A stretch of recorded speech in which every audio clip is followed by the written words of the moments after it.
മനുഷ്യരെന്ന് പറയാൻ വയ്യ. കന്നാലികളേക്കായി കഷ്ടമായിട്ടാണ് ഞങ്ങളെ ഈ കമ്പനി കാണുന്നത്. ഞങ്ങൾ അപ്പുറം ഇപ്പുറം ആസിഡായിട്ട് കിടക്കുക. ഞങ്ങൾ എങ്ങനെയെങ്കിലും ഞങ്ങൾ ഇവിടുന്ന് എന്തായിട്ട് എടുപ്പിച്ചു താമസം. ചോദിക്കാനും പറയാനും ആരോഗ്യം ഇല്ലാതെ കിടന്ന് അനുഭവിക്കുന്ന കുറേ മനുഷ്യ ജീവികൾ. ഞങ്ങൾക്ക് വയ്യെന്ന് പറയാനേ ഒക്കത്തുള്ളൂ.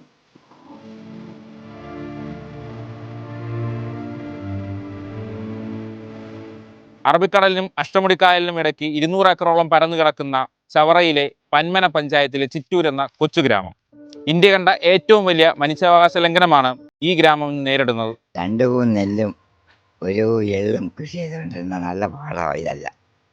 400 പേർ നെല്ല് കൊയ്തുകൊണ്ടിരുന്ന ഞങ്ങളാ കിഴക്കത്ത് കിടക്കുന്ന മൊത്തം നിലം. ഇപ്പോഴ് പട്ടിണിയും പരിവട്ടമായിട്ട് ജീവിക്കുക. ഇവിടെ കൃഷി ചെയ്യാൻ വയ്യ. അയ്യത്ത് ആസിഡ് കയറിയ തെങ്ങേത് വെള്ളയ്ക്കാലാൻ പോയി എന്ന് വെച്ചാൽ ആസിഡ് ആയിക്കഴിഞ്ഞ് ഈ പ്രദേശം മൊത്തം. ഇന്നിവിടെ പെയ്യുന്ന മഴയ്ക്കും അടിക്കുന്ന കാറ്റിനും ശ്വസിക്കുന്ന വായുവിനും ആസിഡിൻ്റെ രൂക്ഷമായ ഗന്ധമാണ്. കൈ കൊണ്ട് തൊട്ടാൽ ചോദിയും. കണ്ടത്തിൽ വെള്ളമായിരിക്കുക. പിന്നെ ഇപ്പം ചുമക്കും.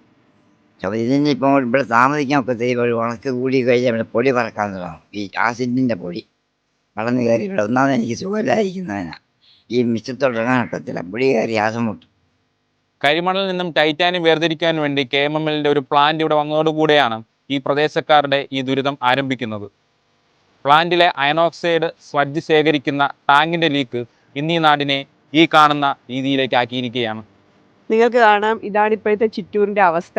KMMLൻ്റെ അശാസ്ത്രീയമായ പ്രവർത്തനം മൂലം ഏറ്റവും കൂടുതൽ ദുരിതം അനുഭവിക്കുന്ന വാർഡാണ് എൻ്റെ വാർഡായ ചിറ്റൂര്. ഉമ്മൻചാണ്ടി മന്ത്രിസഭയിൽ ഷിബു ബേബി ജോൺ തൊഴിൽ വകുപ്പ് മന്ത്രിയായിരിക്കുന്ന സമയത്ത് 125 കോടി രൂപ വകയിരുത്തുകയും അതിനുവേണ്ടി ഒരു ജിയോ പുറപ്പെടുവിക്കുകയും ചെയ്തതാണ്. എന്നാൽ തുടർന്ന് വന്ന സർക്കാർ ചിറ്റൂർ ജനതയോട് വളരെ രൂക്ഷമായ രീതിയിലുള്ള പ്രവർത്തനങ്ങളാണ് കാഴ്ചവെച്ചുകൊണ്ടിരിക്കുന്നത്. പിന്നെ ഞങ്ങൾക്ക് കുടിവെള്ളം ഇല്ല, ഞങ്ങളുടെ കിണർ ഉപയോഗിക്കുന്നില്ല. ഈ പെരയൊക്കെ വെച്ചിട്ടുണ്ടെങ്കിൽ താമസിക്കാൻ പോലും പറ്റുന്നില്ല ഇവിടെ. അതിനകമൊന്ന് കയറി നോക്കണം, നിമിഷം കൊണ്ട് ഇടിഞ്ഞ് വീണ് പോയി ആസിഡ് വെള്ളം കയറി.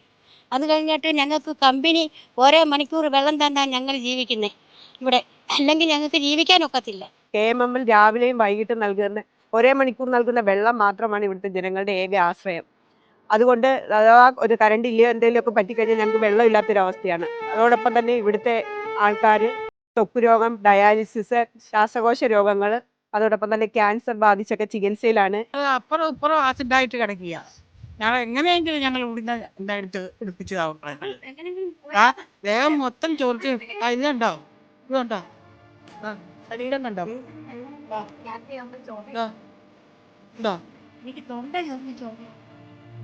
ഈ ഗ്രാമത്തിൽ 500ഓളം കുടുംബങ്ങളാണ് വസിക്കുന്നത്. ഈ കുടുംബങ്ങളിൽ ഏറെക്കുറെ കുടുംബങ്ങളും ഇന്ന് അർബുദ ബാധിതരാണ്.